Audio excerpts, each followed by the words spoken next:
Number 10. I need to kill Oscar. Ashley, I really didn't. I really think I did this. I didn't mean to hurt him. That was 17-year-old Dylan Shymaker, who fatally beat his girlfriend's 23-month-old son. I mean, is this real life right now? I watched videos about this kid's case, and his lawyers were trying to justify that Dylan has an anger problem. He didn't mean to kill the 23-month-old baby. He didn't know how to control himself. I'm not sure why there are lawyers defending people like this, defending killers. That little baby didn't have a chance at life. What is his lawyers thinking? What are they fighting for?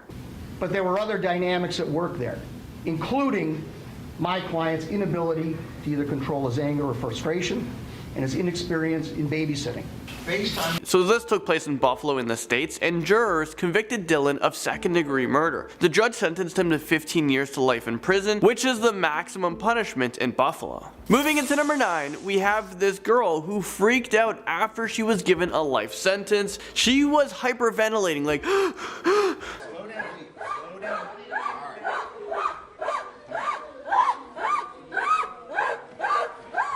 So just before the panic attacks were happening, this girl fell to the ground and she started yelling in the courtroom.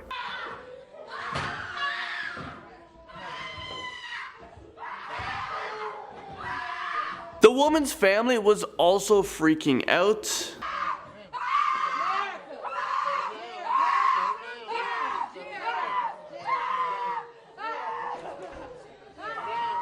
Alright, number 8. I gotta wake up every day with that. So, just ask. Actually, I don't ask. I'm just sorry. I know it's hard to understand what this kid is saying, but he's begging for forgiveness. It's a hard video to watch. I know people make mistakes, but killing someone isn't something that society can forgive, or can they? John, is there anything you want to say before sentencing? Well, that was 17-year-old John Freeman, who was saying sorry to the victim's family after he strangled a 5-year-old girl to death. I mean, in that moment, was he really sorry? This also took place near Buffalo, and he was given 25 years to life, and this is for a second-degree murder in which John Freeman pleaded guilty to. So when John turns 42 years old, a judge will determine whether or not John is a danger to himself or to society, and if he's going to be released. Hopefully, if he is released, he's a changed person. There are also many people who have served a number of years to life who just don't get released from prison because they're just always deemed as a danger to society. So although you get like 15 years to life, you can serve like 50 years. Alright, moving into number 7, we have this.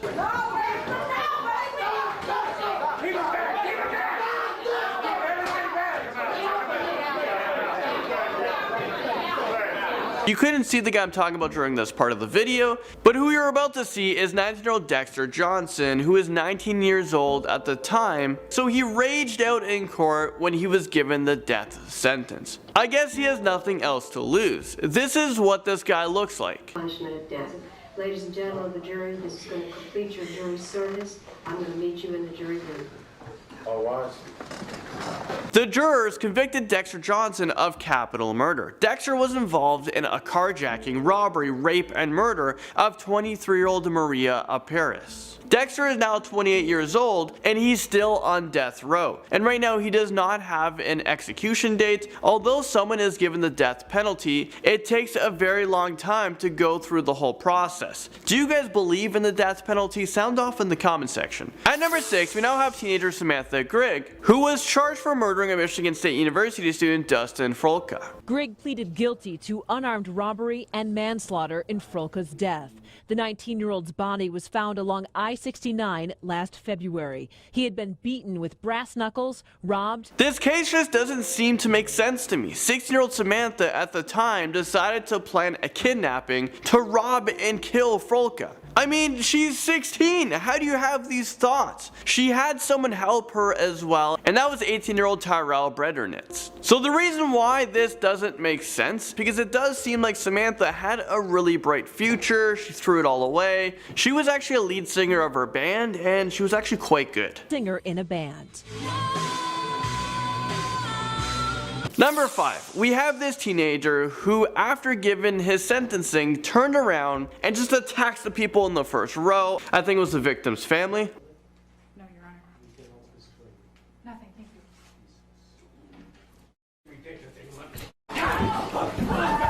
Yeah, luckily the police was right there to get on top of the situation, to handle the situation before anyone got hurt. Alright, number 4.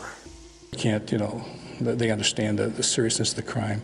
Barbeau will almost certainly start his prison sentence at the Department of Corrections, Lincoln Hills School for Boys, north of Wausau. That was 15-year-old Antonio Barbeau at the time of his trial. This one is pretty messed up, but he was given a life sentence for killing his great-grandmother back in 2012. He was just 13 years old. Antonio and his friend killed his great-grandmother with a hatchet and a hammer. The great-grandmother was 78 years old, and this is just so sickening. Antonio won't be eligible for release until he's 50 years old. The article I was reading about this stated that Antonio's lawyers said the punishment was cruel and unusual. I mean, are they freaking kidding me? There's no way that the lawyer actually said this in court. How does that lawyer even sleep at night trying to get this killer out to the public sooner? The reason why Antonio killed his great-grandmother was for money. It's so sickening. I think the punishment wasn't cruel enough, but that's just my opinion. Moving into number 3, we have an 18-year-old who was sentenced to 20 years in state prison for using a dating app to set up a robbery that resulted in a shootout. In the footage I'm about to play for you guys, I really feel bad for this mother who is just so hurt. Once she finds out her daughter was charged and sentenced to 20 years in prison, she totally loses it. She freaks out, and then the teenager starts to freak out as well. This one is really sad. Watch. 20 years in state prison.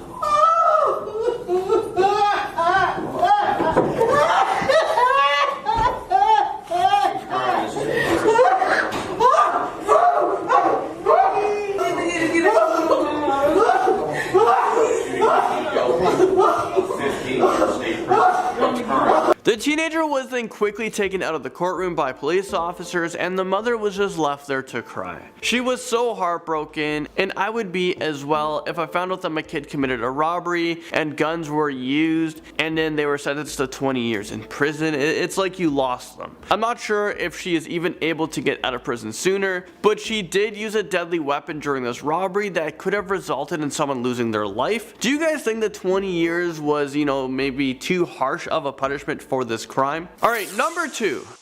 Saying to pull the trigger that killed your son now masturbates to memory. All of you. Sentencing Lane to life in prison, Judge David Fury said he lacked remorse and had feigned mental illness. So this guy might look familiar to you guys, and to be honest with you, I don't care if this guy gets left in prison and forgotten about for the rest of his life. So who you just saw was TJ Lane, the teenager who was in front of a judge for sentencing for a school shooting in Ohio back in 2012. TJ was 17 years old when he shot and killed 3 students and injured another 3. Although TJ was a minor at the time of the attack during the sentencing, he was tried as an adult and he was given 3 life sentences in prison without parole. Well, just a few years after the attack, TJ, he was actually able to escape prison. This was just 8 days before his birthday, and he escaped from Allen Correctional Institution in Ohio along with 2 other inmates. He was able to escape using a makeshift ladder. They used it to scale down a fence during recreation hours. One of the men was quickly recaptured, but TJ and another man who was serving a 12-year sentence for aggravated robbery and burglary and kidnapping remained at large. Police conducted a nationwide search and told nearby residents to lock their doors. Eventually, both men were captured, and TJ was then put into a small cell for 23 hours a day,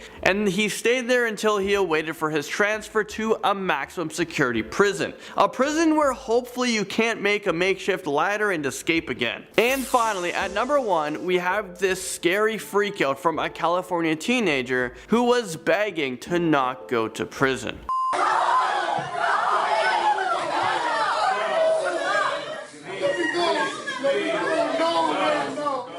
That was 18-year-old Fernando Elgato, who was accused of rape. He denies all claims, and he was freaking out when he was being sentenced because he was actually afraid of going back to prison. For some reason, he thought that if he fought back, he would somehow be released. Scared of returning to jail, 18-year-old... I feel really bad for this kid because if he actually didn't do it, he just appeared in front of a judge, he got sentenced, and now he's going back to prison where I don't really know what happens there. I can only imagine. In at number 10, we have Brian Lee Draper. Let me take you guys back to the night of September 22nd, 2006, where Brian Draper and his accomplice brutally murdered their classmate Cassie Stoddard for no apparent reason. They were hanging out with Cassie and her boyfriend on the night that Brian and his accomplice said that they were going to the theater to see a movie. As it turns out, they never went to the theater. They were hiding in the house waiting for Cassie's boyfriend to leave so that they can kill her. They turned the electricity off and stabbed the poor girl 30 times. During their trial, the two of them confessed to filming the entire plan. So here's a short clip of the two of them driving away from the scene of the crime. I just killed Cassie. We just left her house. This is not a joke. I stabbed her in the throat and I saw her lifeless body just disappear. Dude, I just killed Cassie. How sick and morbid is this? It just seems like they're so proud of what they've just done. Well, they were quickly picked up and interrogated, and they were arrested because their fake alibi fell through, and they were sentenced to life in prison without the possibility of parole. Keep in mind that they were only 16 when they decided to brutally murder their friend. John Silva stabs his way onto this list at number 9. He was only 15 years old when he was convicted of first-degree murder after he strangled a 12-year-old boy and dumped his body in a septic tank. He was convicted of first-degree murder, and when he was sentenced to life in prison without parole, he didn't show any emotions. If he was an adult, he could have faced the death penalty because he even admitted to kidnapping his friend, forcing him to go to the woods, and then suffocating him to death. What a brutal crime. Even though he admitted to doing all of that, he never explained why he did it. So yeah, this guy sounds like a serial killer in the making. The police even found a note at the scene of the crime, and on that note it said list to prepare Jerry, and on the note it said strip to underwear, tie hands, gag and cover eyes. And like I said, he's a serial killer in the making, so maybe it's a good thing that he's gonna be behind bars for the rest of his life, because the world's gonna be a much safer place. Number 8 takes us to Joshua Phillips. He was convicted of life in prison without parole back in July of 1999, and that's after he murdered his 8-year-old neighbor when he was just 14 years old. He strangled, bludgeoned, and stabbed Maddie Clifton to death. He stuffed her lifeless body underneath his waterbed, but she wouldn't stay hidden for long. Joshua's mother came into his room days after the murder and found the dead body, which led him to confess to this murder. He said that they were playing basketball outside and he accidentally hit her on the head with his bat. He said he panicked and then killed her because he was scared of what his father would think. And I don't know, it seems like you killed her because you are a psychopath. This was no accident. Here's a clip of Joshua that was filmed 1 decade after the murder. I'm going like, all right, well, maybe I did deserve to be here. Maybe I deserve to do as much time. Maybe I deserve to die in prison. And but I always usually come back with the thought that I can't look at it like that, you know, and that doing that is just a cop-out and faking it, you know, you're just saying screw it, and why would I try to learn anything? Why would I try to improve myself? Why would I try to do anything to help anybody if I'm just gonna lay down and just die in here, you know? Even though he might seem like he has changed, I feel like he is a textbook psychopath who knows the right things to say in order to look like a victim. The youngest American citizen to be sentenced to life in prison makes their way onto this list at number 7. I'm talking about the notorious Lionel Tate, who was just 13 years old when he was convicted of first-degree murder. To be the case, incarceration for your natural life. The now 14-year-old Lionel Tate was sentenced to life in prison without the possibility of parole. Back on July 28, 1999, Lionel was left alone with a 6-year-old friend in the basement. The two of them were downstairs playing when all of a sudden Lionel came upstairs 45 minutes later to tell his mother that the little girl wasn't breathing. He said that they were wrestling and he had her in a headlock and then smashed her against the table. An autopsy revealed that he had stomped on her so hard that he actually lacerated her liver, fractured her skull and ribs, and her brain was very swollen. During the trial, the prosecution said that these injuries can be compared to falling from a 3-story building. He was sentenced to life in prison without parole, and the judge said that the acts of Lionel Tate were not the playful acts of a child. The acts of Lionel Tate were cold, callous, and cruel. Moving on to number 6, let's talk about Courvoisier Sims. A judge sentenced 17-year-old Courvoisier Sims to 70 to 120 years in prison after pleading guilty to 2 counts of second-degree murder and use of a weapon in their deaths. Alright, I have to ask, is this real life right now? 70 to 120 years? I know that sounds insane, but I think the sentencing, it kind of fits this crime. He was only 15 years old when he shot 2 teenagers, ages 17 and 18 years old, while he was attempting to buy a gun off of them. It was decided that he'd be tried as an adult because he was involved in armed robberies and 2 homicides. Oh, and he was on probation during the murders for other crimes that he committed in the past. What? So yeah, I think it's safe to say that he is a repeat offender and he will most likely die behind bars because I don't think a parole board will ever grant him probation. At least I'm really hoping they don't. Rodrigo Caballero crawls onto this dark list at number 5. Rodrigo Caballero was sentenced to 110 years in prison when he was 16 years old, and he didn't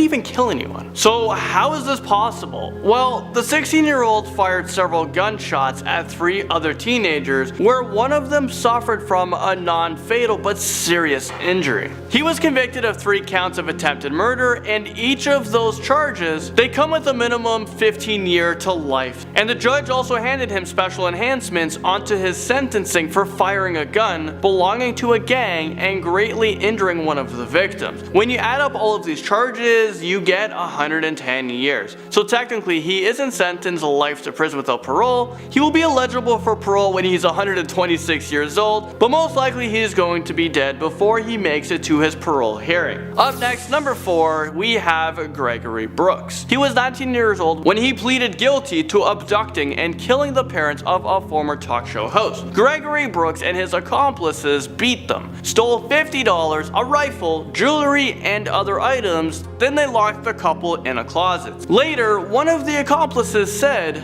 he would return to the house to finish them off. The judge gave him 60 years for each of the 2 counts of murder and robbery charges, and just moments after he was sentenced to 120 years, his father told reporters that despite his son having a good, supportive upbringing, he was influenced by gang members with negative motives. Could you imagine being sentenced to 120 years in maximum prison at such a young age? Your whole life is just gone. He will literally die and rot behind bars for the rest of his life because of one stupid night. Moving up this list, at number 3, we're talking about Eddie Devine. This case is pretty intense, so prepare yourselves. He was only 13 years old at the time when him and his friend forced the woman into a car where they drove around for hours while they tortured and violated her with an ice pick. Thankfully, the woman was able to escape when the teenager stopped for gas, but she will be scarred for the rest of her life. Eddie Devine pleaded guilty to 2 counts of armed carjacking, 3 counts of armed robbery, 3 counts of kidnapping, and 2 counts of sexual battery. This kid isn't even old enough to go around the block by himself, and he's already committing all of these horrible crimes. To make things even worse, he told police that he was armed with a knife and he threatened to kill the woman before they stole her SUV. I'm pretty sure when I was 13, I was collecting Pokemon cards. I wasn't going around committing all these crimes. Eddie Devine did not get off lightly. He was sentenced to a total of 130 years in prison. Kenneth Young sneaks onto this list at number 2. He was only 14 years old when his mother's drug dealer forced him to get involved in a series of armed robberies. During one heist, Kenneth was caught, convicted, and sentenced to 4 consecutive life sentences. So basically, he was sentenced to be thrown behind bars without ever having a chance of being released, and he didn't even injure or kill anyone. Let's hear from Kenneth Young. Kenneth Young. First and foremost, Your Honor, I want to take the time out and say I take full responsibility for my actions and my role in these crimes. I have lived with regret every day as a civilized human being for these crimes. I have been incarcerated for 11 years, and I have taken advantage of every opportunity available for me in prison to better myself. He was coerced into committing these crimes, and he was at such a young and impressionable age. I don't think he should have gotten this harsh sentence. Because of this young age and the severity of the sentence, he spent most of his time in solitary confinement until he reached 18 years old, where he was then transferred to an adult prison where he will grow old and die. And now at the top of our list, we've talked about him before. We actually did a whole docu-series of him. If you guys want to check that out, you guys can click right over here. It's called The Prison Life of Travion Blount. Well, Travion Blount makes it onto our list at number 1 for this video. Travion Blount was 15 years old when he robbed a party with 2 older gang members. Travion didn't hurt anyone, but he was found guilty of 49 counts, and eventually he was sentenced to 6 life sentences and an additional 118 years in prison. He knew he would be spending a few years in prison. He didn't expect to die in there. This has to be one of the harshest punishments in America for a teenager who didn't even commit homicide. Oh, and his accomplice, well, they only served 10 to 13 years in prison. I don't understand how this was even possible. Out of the 3 of them, Travion was the least involved, but he got the most time. After spending some time in prison, Travion finally got a glimpse of hope. Received much lighter sentences. Governor Bob McDonnell reduced Blount's sentence to 40 years, and today, Governor Terry McAuliffe cut it down to 14. I mean, what the heck? His sentence was reduced from 6 life sentences plus 118 years to just 14 years. This makes me wonder what the heck was wrong with the original judge. I think his license should be put into question because I have no idea what was going through his mind. Maybe he was severely power tripping that day. He was just so pissed off. He's like, I'm giving you life, plus life, plus life, plus life, plus life, and plus life, and if that's not enough, plus 118 years, just in case. Okay, coming into number 10, we have Serena Vella, who was jailed for skipping school. 11th grader Serena loves Harry Potter, Katy Perry, and was sent to jail for cutting school. The Texan teen was struggling, and she simply couldn't face it. Now, Serena is from a low-income home, and her mother is unemployed. She received fines from her school for truancy totaling $2,700. Because she couldn't pay, she was sent to jail for 10 days. In jail, she was thoroughly searched and locked up amongst adults who committed serious crimes. Now, ironically, Serena had to miss 9 days of school while she was behind bars, which resulted in her being expelled,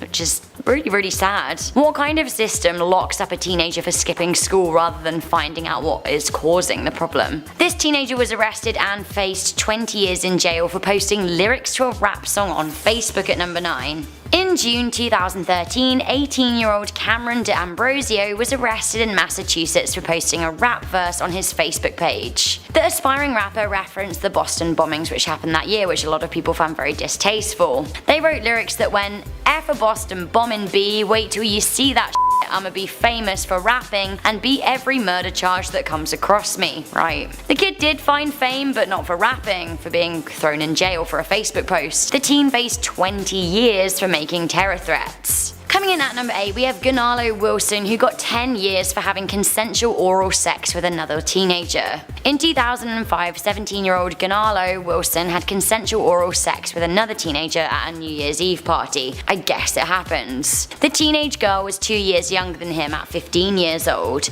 Despite the girl, whose name is protected, repeatedly telling the courts that the act was consensual, Wilson was sentenced to 10 years in jail, which is pretty insane. Legally, as the girl was 15, she couldn't consent. However, provisions could have been taken into account had they had full penetrative sex, but there's no such legislature for oral sex. Luckily for Wilson, he was released after serving 4 years, but honestly, this is insane. Coming in at number 7, we have 20 years for a Daytona teenager. Kay Andrea Cook's sentencing was very dramatic and very sad. This 17-year-old was sentenced to spend the next 2 decades of her life in prison for carjacking and battery. The girl used a dating app to set up a robbery which resulted in her boyfriend shooting a man who was wounded but didn't die. Kay Andrea was told by her attorney that she wouldn't receive jail time if she pleaded guilty to her part of the involvement in the crime. The video of the girl's sentencing in 2017 went viral as people watched her and her mother break down. Slightly better news for Kay Andrea came in 2018 when a judge amended her super harsh sentence to 11 years. The teen and many others still feel that she was wrongly advised by her defense team in the first place. Coming in at number 6, we have Blake Lehman, who got 55 years for breaking and entering. Blake Lehman was 16 years old and living in a small town in Indiana when he made a bad decision that would land him in jail for 55 years. The teenager had a clean record and had not been in trouble with the law before. However, his whole life changed one night. Lehman and a group of slightly older friends, including 21-year-old Denzel Washington, got high and decided on a whim to break into a home. They noticed that their neighbor Rodney Scott's grey truck was missing. They assumed he was out.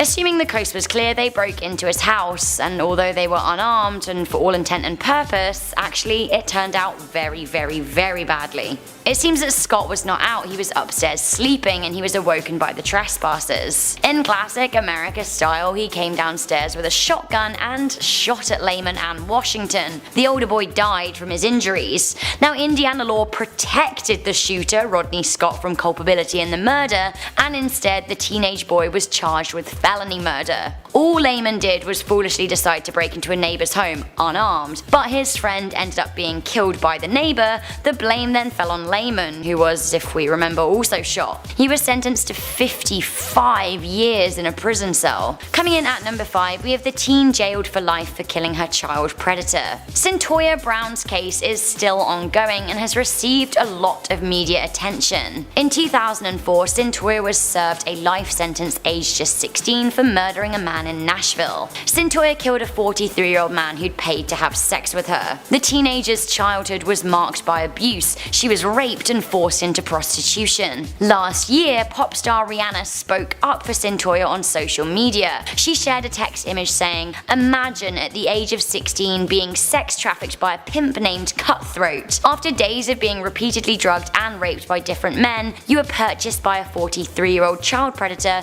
who took you to his home to use you for sex.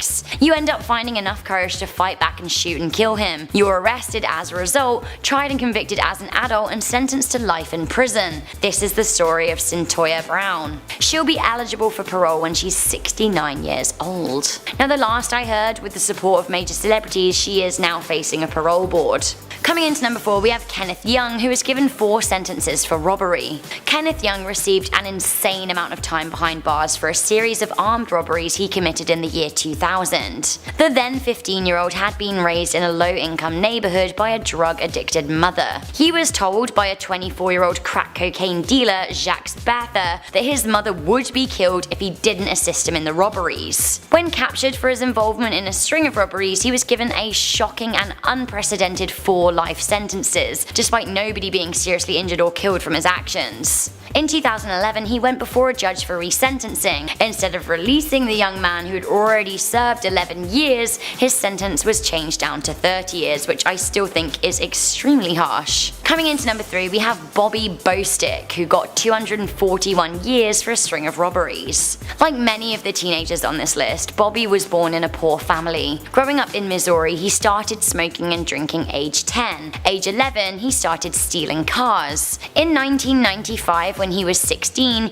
he robbed do-gooders at gunpoint for money at Christmas time. One of his victims was grazed by a bullet. Now, this obviously is an awful crime, but Bostick received an unprecedented 241 years in jail for his crimes that didn't actually kill anyone. You guessed it, he was denied a plea deal and was met with the full fury of Judge Baker, who said, "You made your choice and you're gonna die with your choice, because Bobby Bostick, you will die in the Department of Corrections." Harsh. 241 years for a teenager who is told that they're gonna die in jail. Honestly, it's insane. Bostick has given a number of interviews about what it was like growing up in prison. Now, the judge involved has even said that she regrets giving him the sentence, saying the amount of time is ridiculous. Coming into number 2, we have Travian Blount, who got 268 years. Blount was handed 6 life sentences for robbery in 2006. At the time, the 15-year-old held up a Norfolk house party with 2 18-year-olds.